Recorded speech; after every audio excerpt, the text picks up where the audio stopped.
우리 함께 조용히 기도하심으로 3월 29일 주일 예배를 우리 하나님께 드리겠습니다.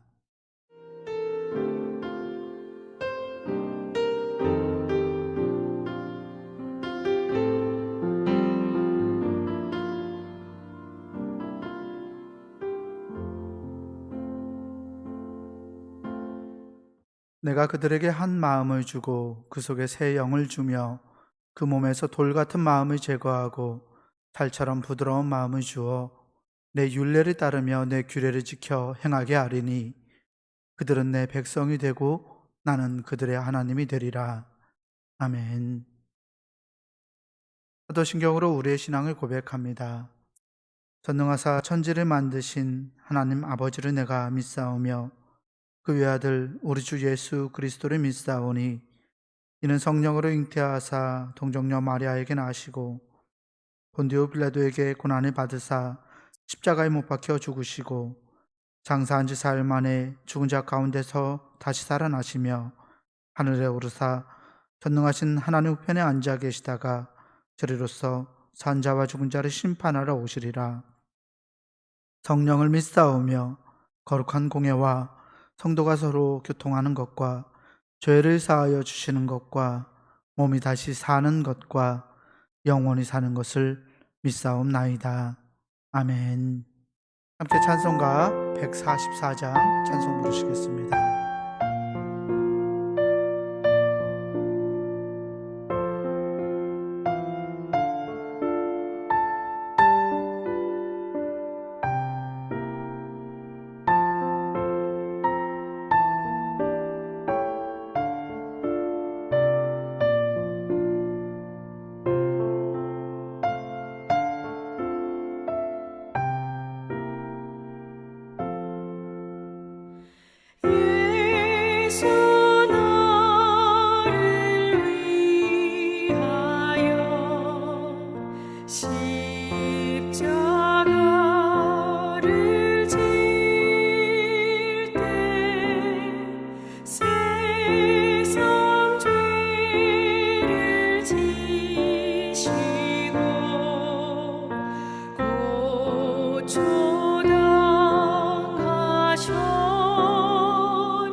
시간 중부교회 교인 기도문으로 함께 공동 기도를 드리겠습니다.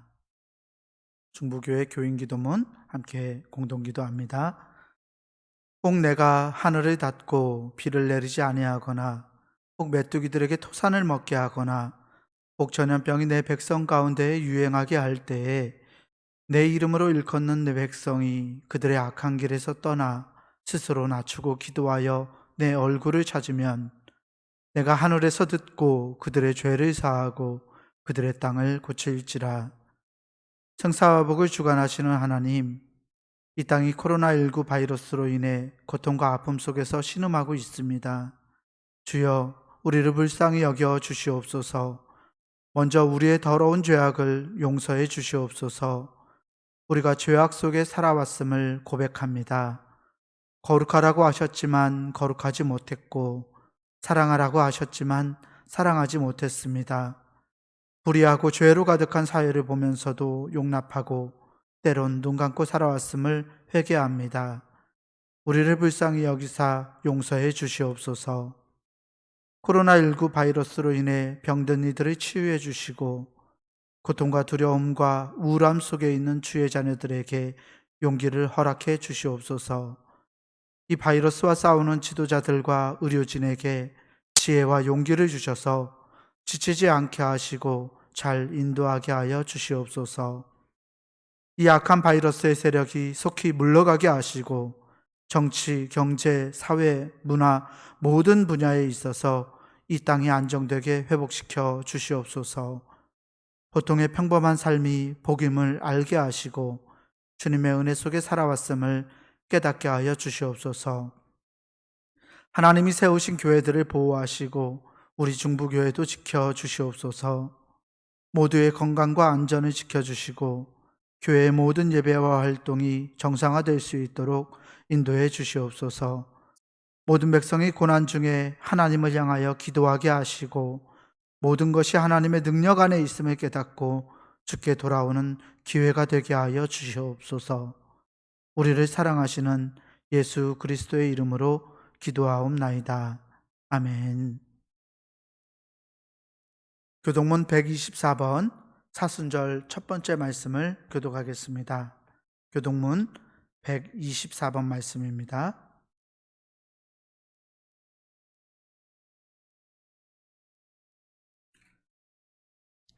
교동문 124번 우리 함께 교독합니다. 내 하나님이여, 내 하나님이여, 어찌 나를 버리셨나이까?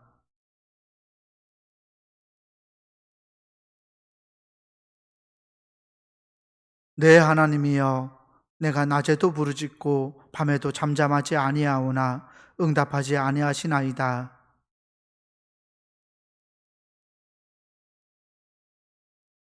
우리 조상들이 주께 의뢰하고 우려하였으므로 그들을 건지셨나이다.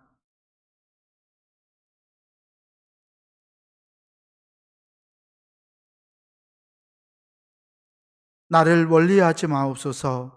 환난이 가까우나 도울 자 없나이다.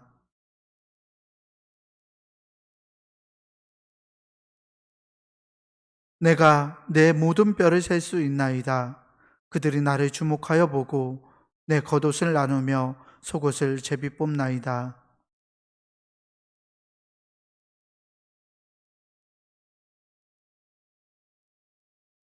나를 사자의 입에서 구하소서. 주께서 내게 응답하시고 들소의 뿔에서 구원하셨나이다.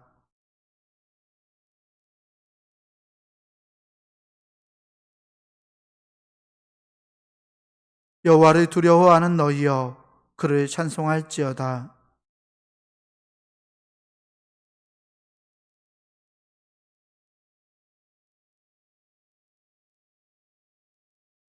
아멘. 우리 함께 송영찬송 찬송가 5장 부르시겠습니다.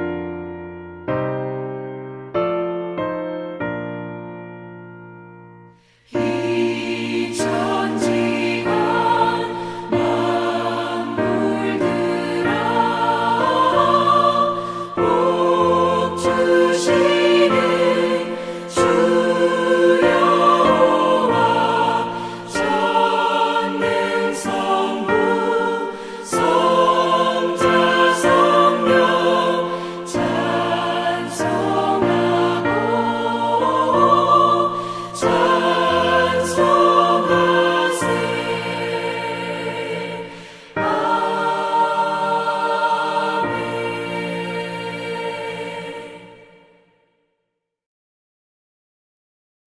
중부교회 교회 소식을 전합니다. 3월 주제는 기도하는 달입니다. 여러분 기도하는 일에 모두 힘써 주시기를 바랍니다. 오늘은 중부교회 49주년 창립 기념주일입니다. 함께 모일 수는 없지만 여러분 있는 곳에서 축하해 주시고 또 마음과 정성을 다해서 교회를 사랑하는 마음으로 기도해 주시기를 바랍니다. 코로나19 바이러스 사태로 인해서 몇 가지 공지하겠습니다. 첫 번째 온라인 예배입니다. 예배는 온라인으로 드리고 있습니다.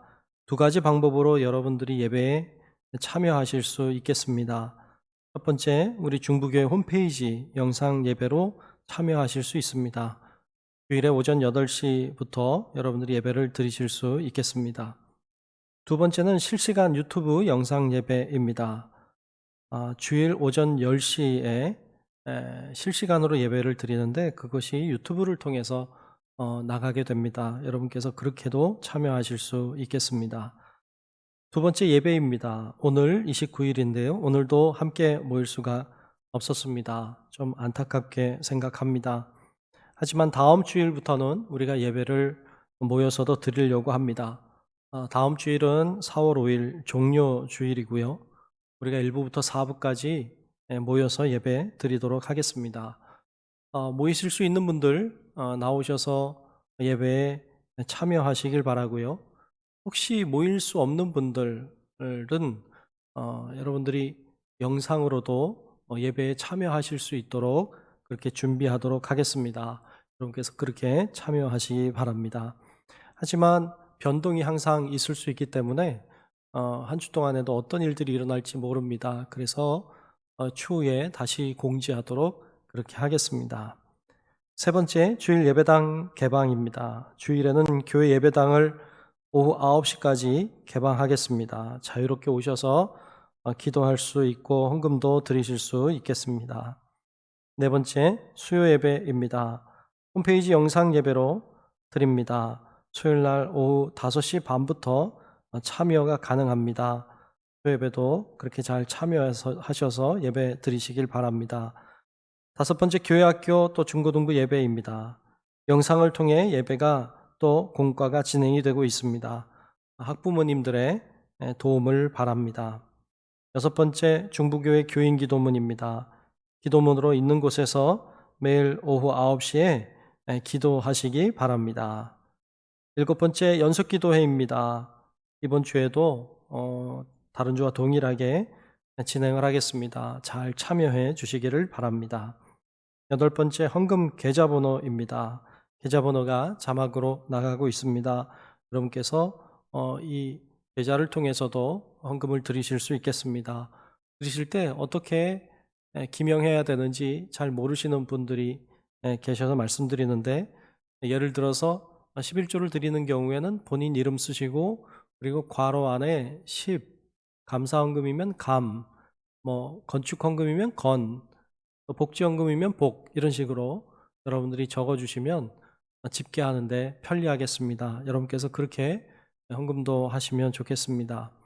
다음 주일날 모이는 예배를 드릴 때에도 교회에서는 여러분들의 안전을 위해서 갖춰야 될 모든 것들을 다 갖추고 소독도 하고, 그리고 여러분 손세정제나 또 여러 가지 또 장비들을 잘 구비하고 체온계나 이런 것들을 구비해서 여러분들을 안전을 최대한 도와드리려고 준비하고 있습니다. 여러분께서 그렇게 하시고 참여하실 수 있으면 좋겠습니다. 이 시간 우리 김승은 장로님 나오셔서 대표로 기도하시겠습니다.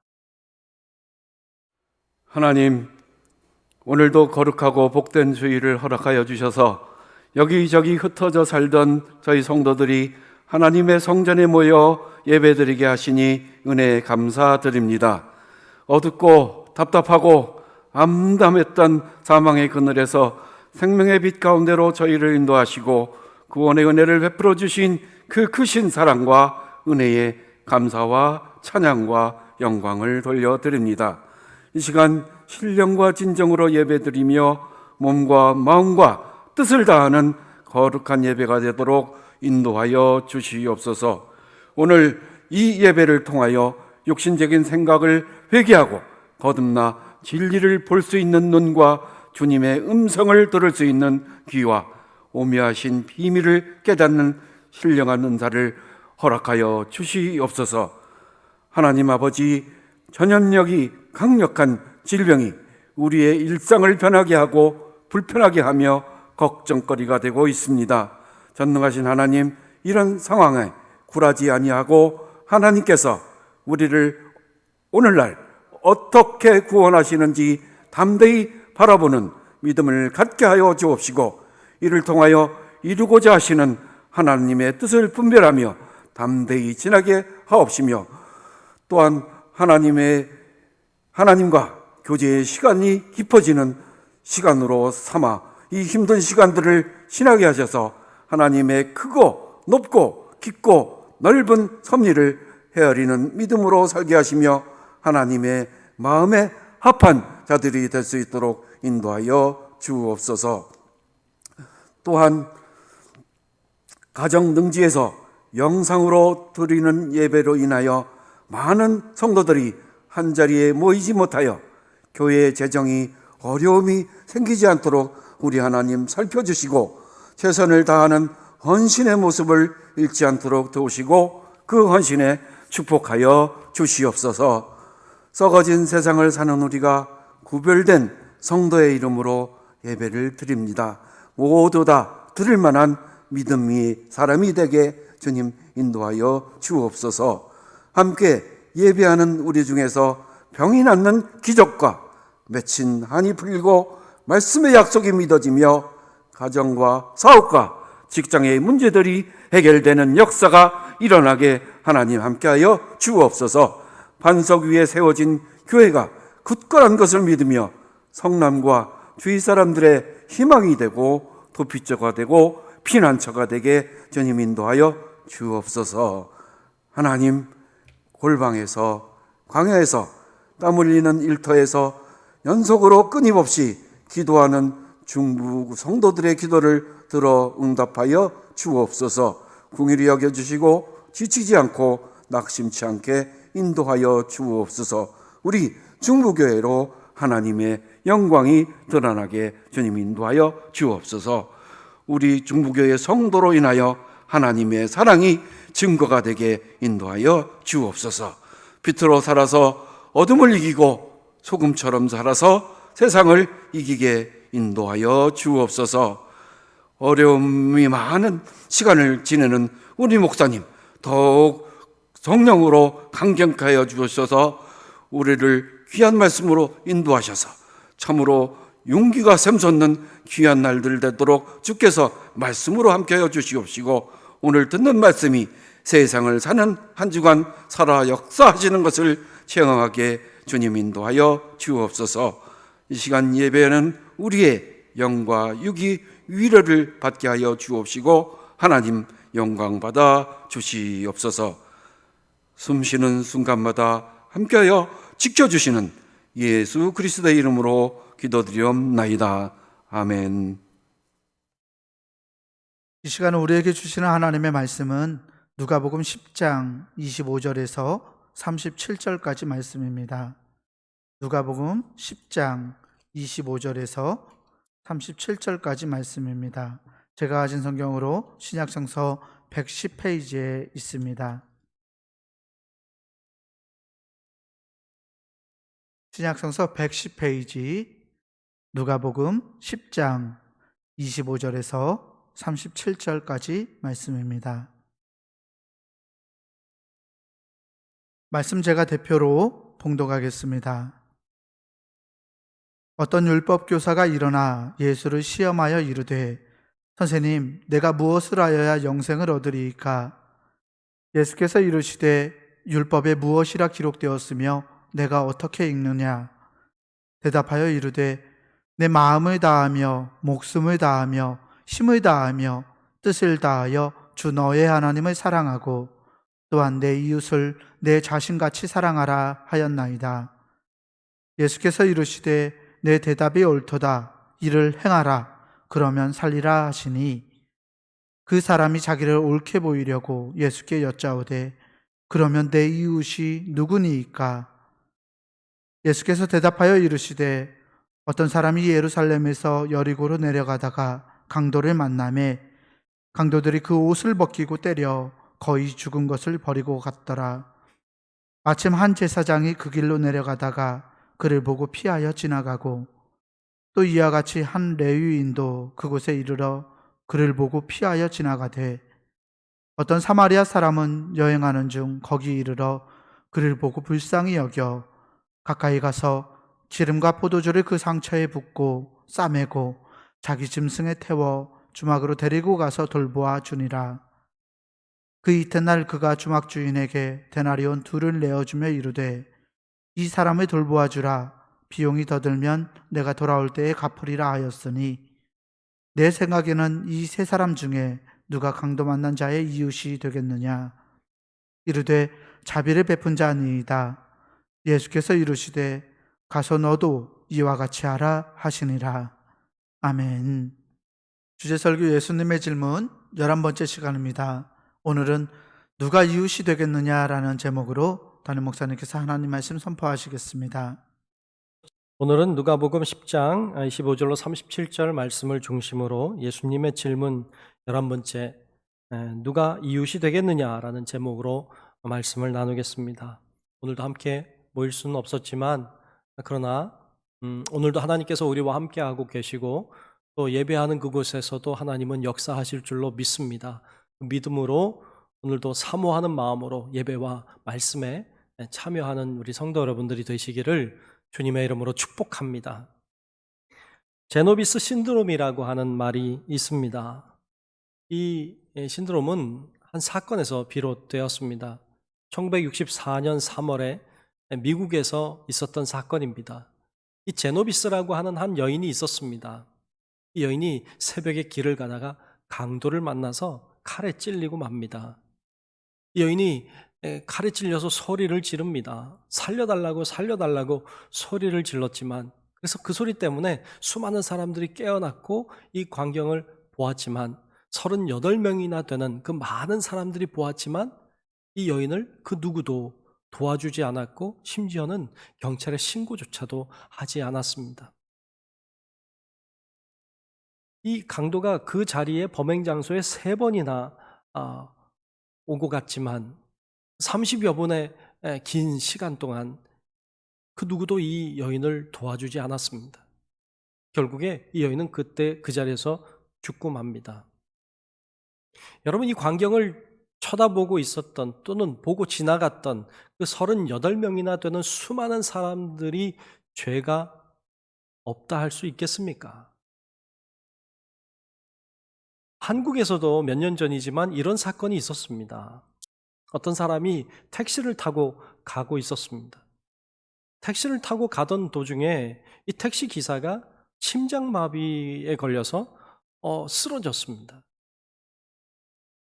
이 택시 기사가 심장마비로 쓰러졌는데 이 승객이 그 광경을 보면서도 그 택시에서 내려서 그냥 가버렸습니다. 심지어는 그 택시의 트렁크에 실려 있는 자신의 그 골프 용품들을 챙겨가지고 골프를 치러 갔습니다. 이 택시 기사의 쓰러진 것을 보고도 경찰에 신고하거나 혹은 119에 전화해 주지 않았습니다. 결국 이 택시 기사는 죽고 말았습니다. 과연 이 승객은 죄가 없는 것일까요? 참 이 광경은 우리를 놀랍게 합니다. 사실 현행법으로는 이들이 어떤 처벌을 받지 않습니다. 그래서 선한 사마리아인 법이라는 것을 만들어야 한다고 말하고 있습니다. 이 선한 사마리아 법이란 이런 것입니다. 정의하기를 이렇게 정의했어요. 자신에게 특별한 위험이 발생하지 않는 데에도 불구하고 공경에 처한 사람을 구해주지 않은 행위를 처벌하는 법, 이렇게 정했습니다. 프랑스나 독일, 또 핀란드나 폴란드와 같은 이런 여러 나라에서는 이것을 구조 거부죄, 구조할 수 있는데도 불구하고 구조하지 않았다고 하는 것을 죄로 여겨서 구조 거부죄라고 이름을 붙였고 그것을 시행하고 있습니다. 프랑스에서는 5년 이하의 징역, 폴란드에서는 3년 이하의 징역에 처할 수 있다고 그렇게 이야기하고 있습니다. 한국에서는 아직 이 법이 시행되고 있지 않은 것으로 알고 있습니다. 이처럼 다른 사람의 일에 전혀 관심을 갖지 않고 또 타인의 고통과 타인의 어떤 어려움에 대하여 전혀 관여하지 않고 도움을 주지 않는 사람들에 대하여 법은 침묵하고 있지만 여러분, 과연 하나님도 그것에 대하여 침묵하고 계실까요? 이런 자들도 하나님이 보실 때 타인의 아픔, 타인의 고통, 타인의 어려움에 대하여 눈 감고 있는 이들을 향하여 주님도 과연 침묵하고 계실까요? 죄가 없다고 하실까요? 오늘 우리가 읽은 본문 말씀은 선한 사마리아인의 비유로 우리가 잘 아는 말씀인데 이 이야기도 이런 이야기를 우리에게 들려주고 있고 심지어 더 근원적인 이야기들을 우리들에게 이야기해주고 있습니다. 오늘 본문에는 한 율법 교사가 나옵니다. 그가 예수님을 시험하면서 한 가지 질문을 하고 있습니다. 그 질문이 오늘 본문 25절에 나오는데요. 25절에 이렇게 질문했어요. 내가 무엇을 하여야 영생을 얻으리이까? 내가 무엇을 하여야 영생을 얻으리이까? 라는 그 질문에 예수님이 이런 질문으로 질문을 받습니다. 오늘 본문 26절인데요. 이렇게 말씀하셨어요. 예수께서 이르시되 율법에 무엇이라 기록되었으며 내가 어떻게 읽느냐? 도대체 너가 율법 교사인데 율법에서는 뭐라고 말하고 있느냐라고 되물으신 것이죠. 이에 대하여 본문 27절에 보면 율법사가 역시 율법사답게 정답을 말하고 있습니다. 27절에 이렇게 대답하고 있는데요. 대답하여 이르되 내 마음을 다하며 목숨을 다하며 힘을 다하며 뜻을 다하여 주 너의 하나님을 사랑하고 또한 내 이웃을 내 자신같이 사랑하라고 하였나이다. 예, 이 율법교사는 정답을 말하고 있습니다. 예, 맞습니다. 그의 말이 맞습니다. 그렇게 해야 합니다. 그렇게 살아야 합니다. 하지만 문제는 그렇게 살아야 한다는 걸 알지만 그렇게 살지 못한다는 데 있습니다. 알지만 그렇게 살지는 않습니다. 안다는 것과 산다는 건 이처럼 다릅니다. 알고 배운 대로, 즉 하나님의 말씀대로 여러분 살아내는 능력이 우리 모두에게 있기를 주님의 이름으로 축복합니다. 진리를 잘 알면서도 그렇게 살지 못하는 우리의 마음 중심을 주님께서 아시고 주님은 이렇게 말씀했습니다. 본문 28절에 보니까 예수께서 이르시되 내 대답이 옳도다. 이를 행하라. 그리하면 살리라 하시니 라고 했습니다. 예, 맞습니다. 내 대답이 옳다. 이를 그러면 아니까 행해라 라고 주님이 말씀하십니다. 이 말씀에 이 율법교사가 아멘, 예, 제가 그렇게 하겠습니다. 네, 순종하겠습니다. 이렇게 했으면 좋겠는데 율법교사는 자기를 옳게 보이려고 예수님께 또 이와 더 나아간 질문을 한 가지 하고 있습니다. 그 질문이 오늘 본문 29절에 나오는데요. 그가 이렇게 질문하고 있습니다. 그 사람이 자기를 옳게 보이려고 예수께 여짜오되 그러면 내 이웃이 누구니까? 라고 했습니다. 그 사람이 자기를 옳게 보이려고 예수님께 질문한 거예요. 내 이웃이 누구니까? 라고 말이죠. 자, 그러면 첫 번째 우리가 보고 싶은 건 내 이웃은 누구일까요? 하는 것입니다. 내 이웃은 누구일까요? 율법 교사는 자기를 옳게 보이려고 이 질문을 했다고 오늘 말씀은 이야기합니다. 자기를 옳게 보이려고라고 하는 말의 의미가 뭘까요? 이건 이런 의미예요. 자기가 잘한다고, 잘하고 있다는 것을 보여주려고. 자기가 잘하고 있다고, 나는 잘하고 있다는 것을 뻐기고 보여주고 싶어서 이 질문을 했다는 것입니다. 그가 생각한 이웃은 누구였을까요? 그가 생각했던 이웃은 그가 유대인이니까 당연히 그의 이웃은 유대인이라고 생각했습니다. 그가 생각했던 이웃은요, 자기 근처에, 자기 주변에 사는 사람들이라고 생각했습니다. 그는 율법사였기 때문에 많은 사람들로부터, 많은 유대인들로부터 인정을 받고 대우를 받았을 겁니다. 그렇기 때문에 그는 사람들로부터 인정받는 사람이었고, 그리고 사람들에게 또 선의를 베풀며 사는 그런 사람이었을 것입니다. 그래서 자신이 잘하고 있다는 것을 보여주려고, 자기를 옳게 여기려고 예수님께 이 질문을 하고 있는 것입니다. 그런 이 율법사의 마음을 주님이 아시고 예수님이 비유를 시작하십니다. 예수님의 비유는 그가 생각했던 이웃의 개념을 파괴하고 있습니다. 예수님은 그가 생각했던 유대인들을 이웃이라고 말하지 않고 오히려 이 비유를 통해서 이웃이 오히려 증오하고 싫어했던 사마리아인이라고 말하고 있습니다.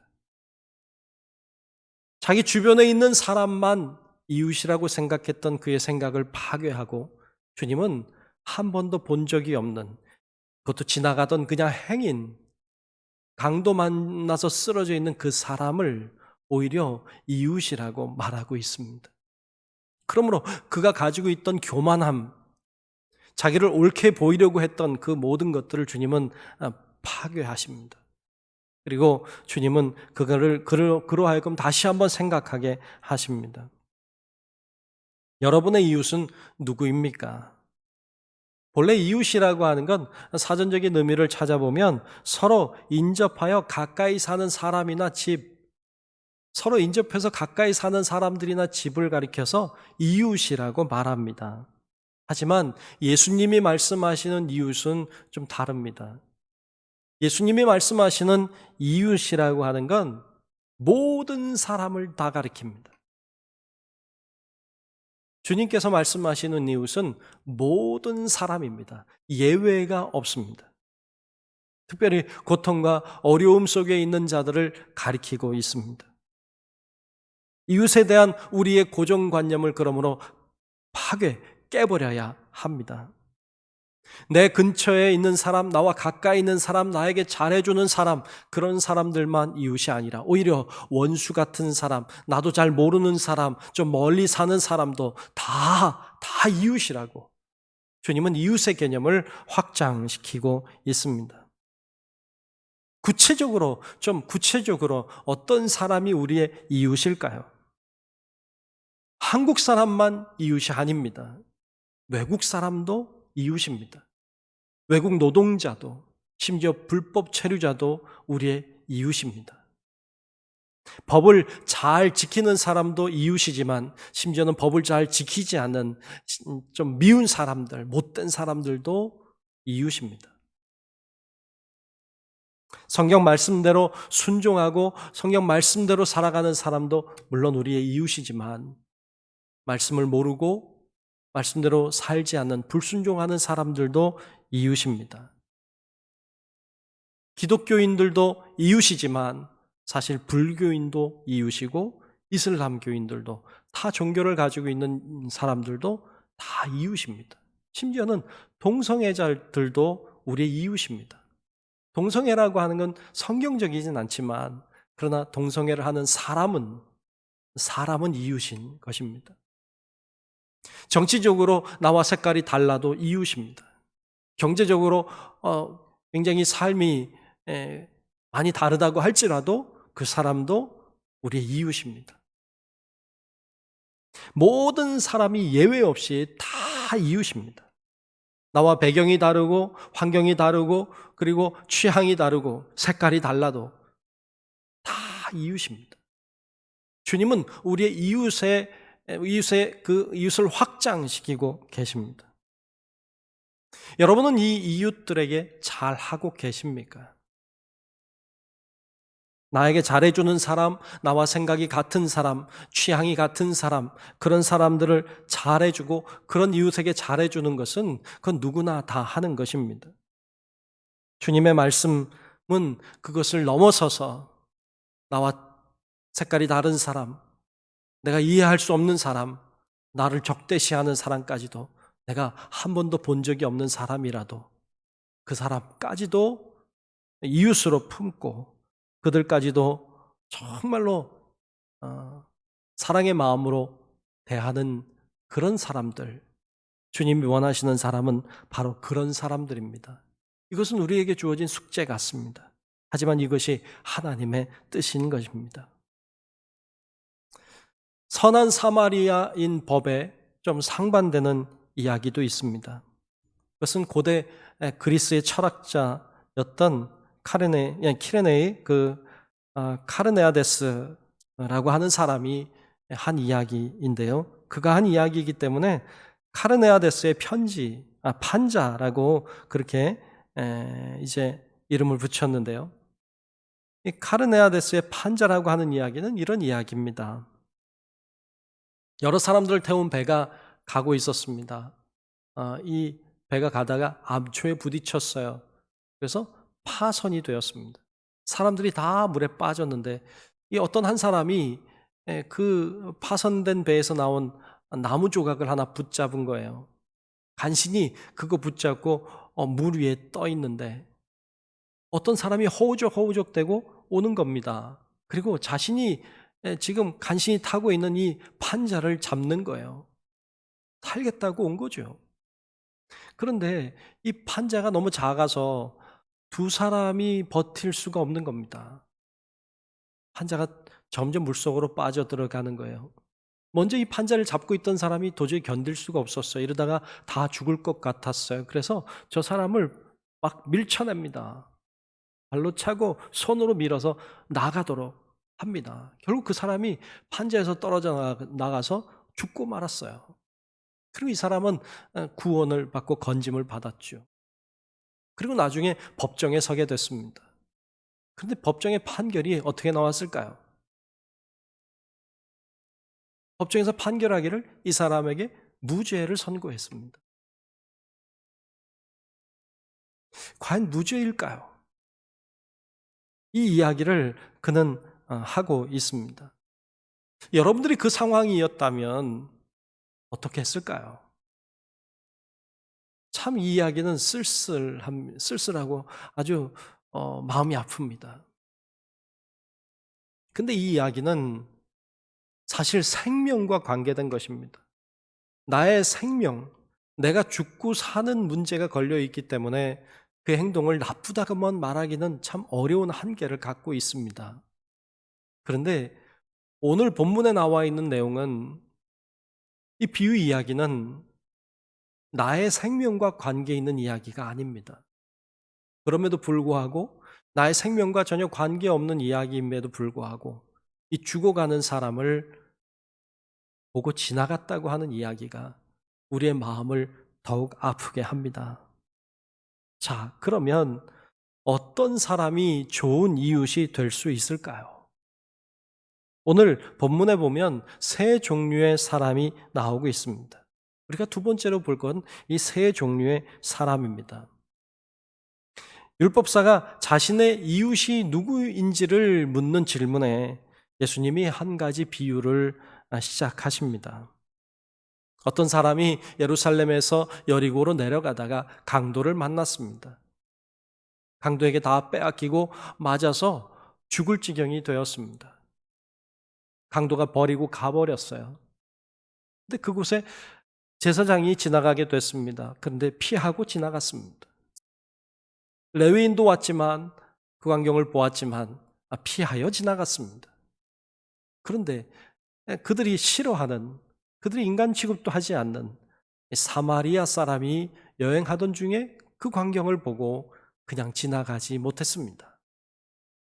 이 사람은 내려서 그 사람에게 다가가서 기름과 포도주를 부어 상처에 바르고 그리고 그의 아픈 부위를, 다친 부위를 동여매고 그리고 자기의 짐승에 태워서 주막에 갑니다. 그리고 그를 돌보아 줍니다. 그리고 떠나면서 그 주인에게 이야기하길 돌봐달라고 부탁하고 돈도 지불합니다. 이 이야기를 주님께서 비유로 하셨습니다. 이 이야기엔 세 종류의 사람들이 등장하고 있습니다. 첫 번째 나오는 사람은 강도입니다. 강도는 있어서는 안 되는 사람입니다. 예루살렘에서 여리고로 가는 길은 고불고불합니다. 꼬불꼬불한 길이고, 그리고 예수님 당시에는 그곳에 강도가 많이 나타나곤 했다고 합니다. 이 강도들이 그의 옷을 빼앗았다고 오늘 본문에 나오는데, 옷을 빼앗았다는 말은 다 빼앗았다는 말입니다. 그리고는 때려서 거의 죽게 만들었습니다. 이들은 남의 것을, 남의 재산을 다 빼앗을 뿐 아니라 남의 생명까지 빼앗는 아주 나쁜 사람들입니다. 세상에는 이런 나쁜 사람들이 안타깝게도 존재하고 있습니다. 남의 것을 나의 것으로 빼앗는 사람들입니다. 빼앗고 괴롭히고 이렇게 악하게 사는 사람들이 있습니다. 이렇게 다른 사람을 해롭게 하는 사람은 사실 있어서는 안 되는 사람입니다. 우리는 지난 주간에 참 엄청난 굉장히 충격적인 소식을 들었습니다. 처음 듣는 이야기였죠. N번방이라든지 박사방이라든지 이런 거 우리 모르는 이야기였는데 이게 뭔가, 그리고 알아봤더니 참 충격적인 내용이었습니다. 텔레그램이라고 하는 걸 통해서 여인들, 심지어는 미성년자들의 성을 갈취하고, 그리고 온갖 추잡하고 악하고 더러운 행동들을 하게 하고, 동영상을 퍼뜨리고 협박하고, 아주 정말 인간으로서는 해서는 안 되는 일들을 저지르는 강도 같은 사람들을 보았습니다. 뿐만 아니라 그것에 같이 동조하고 함께 구경하고 했던, 그것에 참여했던 수많은 사람들, 정말 말로 다 할 수 없는 그 많은 사람들이 그 가운데 있었던 것을 볼 수 있습니다. 모두가 다 강도 같습니다. 남의 것을 빼앗고 남의 인생을 짓밟아버리는 이런 강도 같은 사람들이 있다는 사실을, 그것도 너무나 많은 사람들이 있다는 사실을 보고 너무나도 충격을 받았습니다. 정말로 이런 사람들이 있어서는 안 되는 사람들입니다. 정말 이렇게 있어서는 안 되는 사람으로 살아온 사람들이 있다면 이런 사람들은 좋은 이웃이 될 수 없습니다. 이런 사람들이 변화되어야 합니다. 이런 사람들이 새롭게 변화되어야 합니다. 그렇지 않으면 우리는 그 누구의 좋은 이웃이 될 수 없기 때문입니다. 두 번째로, 주님의 비유 가운데 나오는 두 번째 종류의 사람은 제사장과 레위인과 같은 사람인데요. 이런 사람은 있으나 마나한 사람입니다. 제사장과 레위인이 강도 만난 사람을 보았습니다. 그러나 피하여 지나갔습니다. 이것 때문에 이 비유는 참 불편합니다. 이 제사장과 레위인이란 하나님을 믿는 사람입니다. 오늘로 얘기하면 교회 잘 다니고 예수 잘 믿는 사람이죠. 어떻게 보면 목사나 장로와 같은 사람들 아닙니까? 이런 사람들인데 그 어려움을 당해서 죽어가는 사람을 보고 그냥 피하여 지나갔다는 것입니다. 사실 이해가 안 되는 건 아닙니다. 이들은 그럴 수밖에 없었던 나름의 어떤 이유가 있었죠. 구약성경 율법에 보면 시체를 만진 자는 부정하게 된다고 했습니다. 민수기 19장 16절 말씀에 보면 이렇게 말씀했어요. 누구든지 들에서 칼에 죽은 자나 시체나 사람의 뼈나 무덤을 만졌으면 이레 동안, 즉 7일 동안 부정하리니 라고 했습니다. 또 민수기 19장 13절에도 말씀하시기를 누구든지 죽은 사람의 시체를 만지고 자신을 정결하게 하지 아니하는 자는 여호와의 성막을 더럽힘이라 라고 했습니다. 즉 자신을 정결하게 하지 않으면 그것이 곧 하나님의 성막을 더럽히게 하는 일이라고 그렇게 규정하고 있습니다. 이들은 성전에서 섬기는 일을 하고 있기 때문에 자신의 성결함을 유지하고 지켜가는 것은 굉장히 중요한 일이었어요. 그것은 성전을 위해서도 중요한 일이었습니다. 그러므로 이 죽어가는 사람, 어쩌면 죽었을지도 모를 이 사람을 보고 그냥 지나친 것은 어쩌면 그들에게 당연한 것이고 어찌 보면 잘한 일이라고까지 보일 수도 있습니다. 그런데 예수님은 이들을 잘했다고 말씀하고 있지 않습니다. 이 비유를 통해서 주님은 이들을 칭찬하고 있지 않습니다. 그래서 이 이야기가 좀 불편합니다. 이 이야기는 마치 저에게 이런 생각을 하게 만드는 것 같습니다. 여러분 한번 생각해 보십시오. 제가 예배를 집례하기 위해서 급하게 올라오고 있다고 해봅시다. 예배를 집례하기 위해서 급하게 막 올라오고 있는 그 중에 올라오던 길에 어떤 사람이 쓰러져 있는 것을 제가 보았다고 해봅시다. 근데 주변을 둘러봐도 아무도 사람이 없습니다. 그러면 제가 그 사람을 도와주는 게 옳은 건가요? 아니면 올라와서 예배를 인도하는 것이 옳을까요? 무엇이 과연 하나님이 원하시는 일일까요? 이런 질문을 스스로에게 하게 만드는 이야기입니다. 그냥 지나쳐 가는 것도 이 제사장 레위인처럼 그것도 어찌 보면 맞는 것 같기도 하고 어찌 보면 그 사람을 도와주는 것이 맞는 것 같긴 한데 과연 무엇을 주님은 기뻐하실까요? 주님께서 원하시는 것은 우리가 종교 행위를 하는 것도 굉장히 중요한 일이고 또 제가 집례하는 입장이니까 굉장히 중요할 수 있겠지만 주님은 어쩌면 그거보다 더 이웃을 돌보는 것 그리고 사랑하는 것 그리고 그들의 생명을 지켜주는 것 구원하는 것 이것이 주님 보실 때 더 소중하고 더 값지다고 말씀하고 있는 것은 아닐까요? 주님은 오늘 본문을 통해서 그 이야기도 우리에게 들려주시는 것 같습니다. 예수님의 이 비유에서 강도는 있어서는 안 되는 사람입니다. 또 오늘 본문에 나와 있는 이 제사장과 레위인과 같은 사람은 있으나 마나한 있어도 그만이고 없어도 그만인 사람 이런 사람은 좋은 이웃이 될 수 없습니다. 주님은 그 이야기를 우리에게 들려주고 있습니다.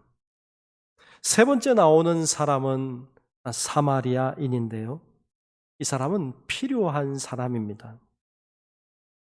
사마리아인은 강도나 제사장과 레위인처럼 행동하지 않았습니다.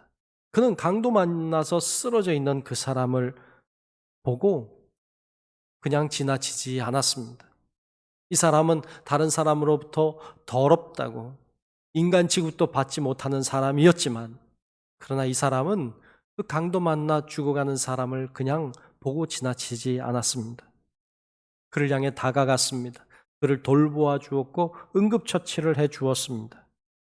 이 사람이 아니었다면 이 사마리아 사람이 아니었다면 이 강도 만난 사람은 그 자리에서 죽었을지도 모릅니다. 이 사람은 꼭 필요한 사람이었습니다. 이런 사람이 좋은 이웃입니다. 이런 사람이 좋은 이웃이 될 수 있는 사람이기도 합니다. 이 비유에 세 종류의 사람들을 등장시킴으로써 세상에는 이런 세 종류의 사람이 있음을 이야기하는 것이기도 합니다. 먼저는 있어서는 안 되는 강도 같은 사람. 두 번째는 있으나 마나한 제사장이나 레위인 같은 사람. 세 번째는 꼭 있어야만 한, 꼭 필요한 이 사마리아인과 같은 사람. 이런 사람들이 세상에 존재하고 있음을 주님이 이 비유를 통하여 들려주고 계십니다. 이 중에 꼭 필요한 사람, 이 사람이 좋은 이웃이고 또 좋은 이웃이 될 수 있는 사람임을 오늘 말씀은 우리에게 들려주고 있습니다. 바라기는 우리 성도 여러분들이 이 사마리아인처럼 꼭 필요한 사람, 될 수 있기를 주님의 이름으로 축복합니다. 마지막 세 번째로 한 가지 더 보고 싶은 건 선한 이웃이 되라는 것입니다. 예수님이 비유의 말씀을 모두 다 하신 후에 그 다음에 이 율법사에게 이렇게 질문을 한 가지 하고 있습니다. 오늘 본문 말씀 36절인데요. 이렇게 물으셨어요. 내 생각에는 이 세 사람 중에 누가 강도 만난 자의 이웃이 되겠느냐? 이 예수님의 질문은 율법사가 했던 질문과는 좀 포인트가 다릅니다. 이 율법사가 했던 질문은 이런 질문이었어요. 내 이웃이 누구입니까? 였습니다. 그런데 예수님이 말씀하시는 것은 네가 좋은 이웃이 돼야 한다고 말씀하십니다. 즉, 누가 내 이웃인가 하는 건 중요하지 않다는 것입니다. 그보다 더 중요한 것은 내가 어떻게 하면 좋은 이웃이 될 수 있는가가 중요하다는 것입니다. 이것이 예수님이 오늘 본문을 통해서 들려주시는 말씀의 핵심입니다. 내가 어떻게 하면 이렇게 좋은 이웃이 될 수 있는가? 내가 어떻게 해야 좋은 이웃이 될 수 있는가? 이것이 바로 주님이 우리에게 하고자 하시는 말씀인 것입니다. 이 예수님의 질문에 율법사가 37절에 이렇게 대답합니다. 이 셋 중에 누가 좋은 이웃이냐고 물으시는 주님의 질문에 자비를 베푼 자니이다 라고 대답합니다. 그리고 예수님이 37절 중반 이후에 보면 그에게 이렇게 말씀하십니다. 가서 너도 이와 같이 하라. 가서 너도 이와 같이 하라. 이것은 곧 누가 이웃인가가 아니고 내가 그런 이웃이 되어 주라는 말씀입니다. 주님의 관심과 말씀의 핵심은 바로 여기에 있습니다. 예수님은 율법사와 오늘 우리들에게 내가 선한 이웃이 되라. 내가 선한 이웃이 되어라 라고 말씀하시는 것입니다. 그것이 중요한 것입니다. 그런데 오늘 사마리아인이 선한 이웃이 될 수 있었던 아주 중요한 포인트가 하나 있습니다. 그래서 오늘 본문 33절 끝에 이렇게 나오는 말씀인데요. 33절 끝에 보면 그를 보고 불쌍히 여겨 라는 것입니다. 이 선한 사마리아 사람이 이 강도 만나서 쓰러져 죽어가고 있는 그 사람을 보고 불쌍히 여겼다는 것입니다. 그 마음이 생겼습니다. 그리고 그 마음을 따라 실천에 옮겼습니다. 이런 사람이 필요한 사람이고 이런 사람이 선한 사람이 될 수 있습니다. 어떤 사람들은 고통 중에 어려움 중에 빠져 있는 사람들을 보고 불쌍한 마음이 들지도 않는 사람도 있습니다. 어떤 사람은 그렇게 어려움 중에 있는 사람들 보고 불쌍한 마음이 듭니다. 근데 불쌍한 마음이 드는 것 뿐이지 아무것도 하지 않습니다. 어떤 사람은 불쌍한 마음이 들어서 그들을 위해서 무언가를 행합니다. 이렇게 세 부류의 사람이 있을 수 있습니다. 불쌍한 마음이 들고 거기서 끝나는 것이 아니라 불쌍한 마음이 들기 때문에 오늘 사마리아인처럼 무엇인가 실제로 실천하고 그것을 삶으로 옮겨내는 사람이 바로 선한 이웃이 될 수 있다고 오늘 말씀은 우리에게 들려주고 있습니다. 마지막 때가 될수록 사랑이 식어져 간다고 말합니다. 어쩌면 오늘의 시대가 사랑이 식어져 가는 그런 마지막 때를 살고 있는 것 같습니다. 그러나 그러한 때라고 할지라도 다른 사람은 몰라도 예수 믿는 우리들은 정말로 오늘 본문에 나와 있는 이 사마리아 사람처럼 불쌍한 마음을 가지고 그리고 그것을 실제로 옮겨내는 실제로 불쌍한 마음이 들어서 그것을 삶으로 무엇인가 실천해내는 그런 사마리아인 같은 사람들이 되셔서 여러분들을 통하여서 수많은 사람들이 행복하고 또 구원받고 그렇게 되는 꼭 필요한 사람들이 될 수 있기를 주님의 이름으로 축원합니다. 기도하겠습니다. 하나님, 오늘도 하나님의 말씀을 나누었습니다.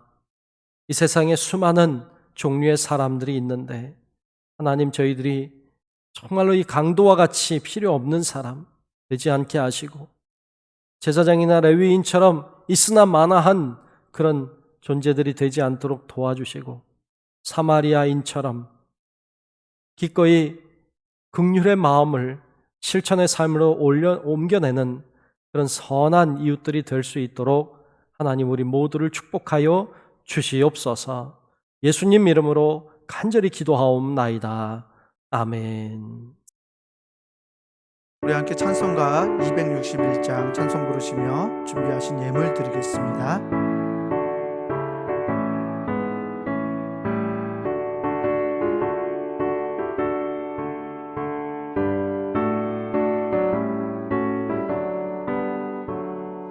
이 세상의 모든 죄를 밝히시는 주의 보혈, 성자 예수 그 귀한 피 찬송하고 찬송하세. 주님 앞을 멀리 떠나 길을 잃고 헤맬 때에 나의 뒤를 따라오사 친히 구원하셨도다. 흰 눈보다 더 주의 흘리신 보혈로 이게 씻어 주옵소서. 가시관을 쓰셨으니 피로 얼굴 물드셨고 십자가의 모진 고통 나를 위해 당하셨네. 말로 형용할 수 없는 구세주의 구속하신 그 은혜와 크신 사랑 찬송하고 찬송하세. 흰 눈보다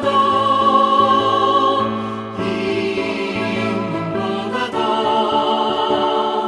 주의 흘리신 보혈로 이게 씻어 주옵소서.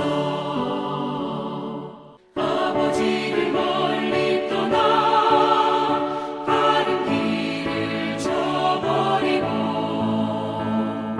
여러 가지 죄악으로 주홍같이 되었으니 물 같은 것 가지고는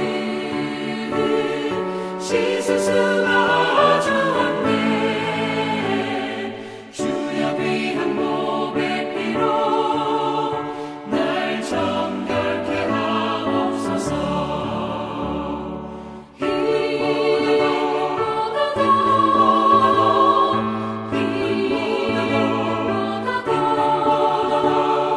주의 흘리신 보혈로 이게 씻어 주옵소서.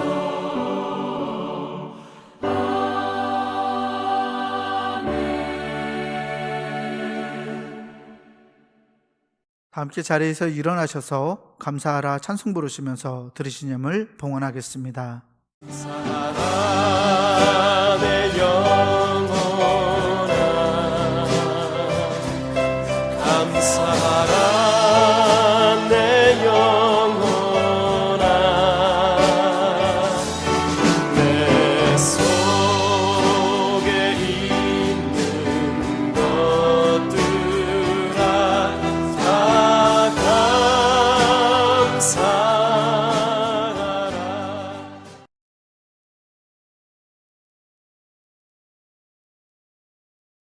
좋으신 아버지 하나님, 오늘도 우리가 흩어져 있는 예배를 드릴 수밖에 없지만 그곳에도 하나님의 은혜가 함께하고 있음을 믿습니다. 하나님, 이 시간 정성을 다하여 하나님 앞에 예물을 드립니다. 하나님 앞에 마음과 뜻과 정성 다하여 드리는 예물을 주께서 아시니 하나님 축복하시고 은혜를 베풀어 주시옵소서. 또 온라인으로 드리는 모든 예물 가운데 성령께서 역사하셔서 하나님 앞에 드리는 마음 또 중심 모든 생활을 다 받아주시고 하나님의 크고 놀라우신 은혜를 허락하여 주시옵소서. 코로나19 바이러스로 인해서 사업도 힘들고 또 가정도 어렵고 또 고통 중에 있는 주의 자녀들을 위로하여 주시고 하나님의 그 보혈의 손으로 또 주님의 그 긍휼하심의 손으로 붙잡아 주셔서 어렵지만 잘 감당해낼 수 있게 하시고 또 힘들지만 그 힘든 과정 통해서 더 주님 바라보고 사모하게 도와주시고 그러므로 어려움이 속히 지나가고 우리의 삶에 다시 한번 하나님의 기회가 있도록 주님 인도하여 주시옵소서. 어려움 중에도 최선을 다하고 정성을 다하여 하나님 앞에 드리는 예물을 주님 기억하여 주시고 하나님 마음껏 받으시며 마음껏 축복하여 주셔서 하나님의 은혜와 축복을 경험하는 믿음의 용사들이 될 수 있도록 우리 사랑하는 모든 교우들을 마음껏 축복하여 주시옵소서. 하나님께서 우리와 동행하심을 늘 믿게 하시고 하나님이 나와 함께 하신다, 하나님이 나를 도와주신다, 하나님이 역사하신다, 믿음을 잃지 않도록 도와주시옵시고 하나님 바라봄으로 이기고 승리하는 주의 자녀들 다 될 수 있도록 우리 사랑하는 중부교회 모든 성도들을 다 축복하여 주시옵소서. 하나님께 모든 것을 다 맡기고 감사드리며 예수님 이름으로 간절히 축복하며 기도하옵나이다. 아멘. 우리 함께 결단 찬송 바다와 하늘의 주 찬송 부르신 후에 담임 목사님의 축도로 예배를 마치겠습니다.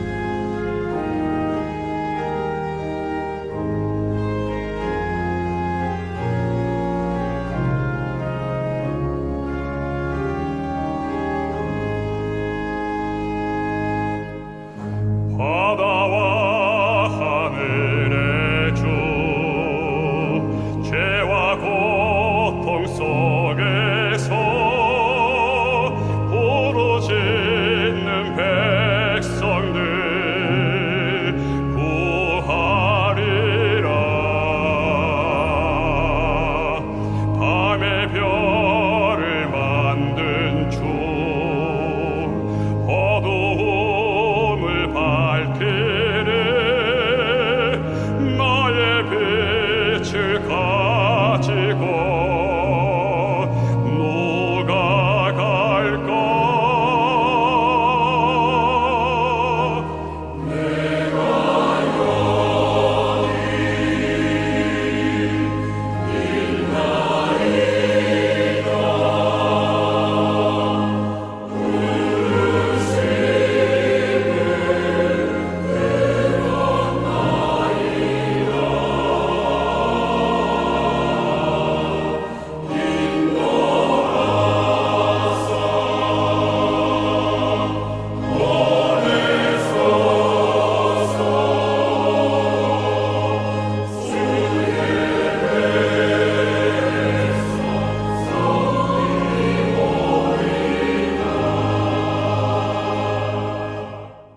이제는 우리 구주 예수 그리스도의 크신 은혜와 하나님 아버지의 놀랍고 위대하신 그 사랑하심과 성령님의 감화 감동 인도하시는 크신 은총이 오늘 우리들을 향하여 선한 이웃이 되라고 말씀하시는 주님의 뜻을 따라 우리가 정말로 순종함으로 이 세상을 사랑하고 구원하고 정말로 세워가는 하나님의 멋진 이웃이 되기를 소원하는 우리 사랑하는 모든 성도들 머리 위에 우리의 가정과 직장과 사업체와 우리 교회와 이 나라 민족과 온 인류 위에 이제로부터 영원토록 함께 하시기를 간절히 축원하옵나이다.